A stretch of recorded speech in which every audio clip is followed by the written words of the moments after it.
નમસ્કાર મિત્રો, રેલવે મુસાફરો અને ખાસ કરીને રોજ અપડાઉન કરતા ભાઈઓ બહેનો માટે પશ્ચિમ રેલવે ભાવનગર ડિવિઝનમાંથી એક ખૂબ જ મોટા રાહતના સમાચાર આવી રહ્યા છે.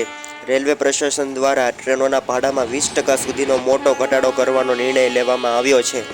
ખાસ કરીને ધોળકા, ધંધુકા, બાવળા અને બોટાદ પરના જે મુસાફરો છે રોજ અપડાઉન કરતા હોય છે તેના માટે ખાસ જે છે તે લાભનો અવસર આવ્યો છે.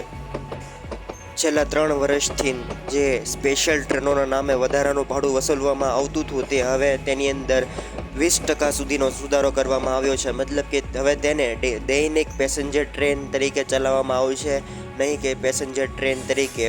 તો જાણીએ કઈ કઈ ટ્રેન છે અને ખાસ કરીને જે એને મંથલી સિઝન ટિકિટ પાસ જે કઢાવે છે તેના માટે પણ મોટો ફાયદો છે.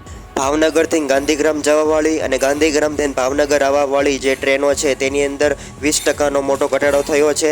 અને બોટાદથી ગાંધીગ્રામ અને ગાંધીગ્રામથી બોટાદ જતી ટ્રેનોમાં પણ 20%નો ઘટાડો કરવામાં આવ્યો છે. તો કુલ જે છે તે આ રૂટ પર ચાલતી ટ્રેનોમાં જ ઘટાડો કરવામાં આવ્યો છે. બીજી બધી ટ્રેનોની અંદર કોઈ પણ સુધારો કરવામાં આવ્યો નથી. તે બધી ટ્રેનોને પેસેન્જર્સ તરીકે જ ચલાવવામાં આવે છે. તો તમને આ જાણકારી કેવી લાગી તે કમેન્ટમાં ખાસ જણાવજો. અને એ પણ જણાવજો કે હવે રેલવે પ્રશાસનને આગળ જતાં કયા કયા વિષયની અંદર કામ કરવાની જરૂર છે. તો આ વાત સાથે વિડીયો પૂરો થાય છે. મળીએ કોઈક બીજા વિડીયોમાં. જય હિન્દ, જય ભારત.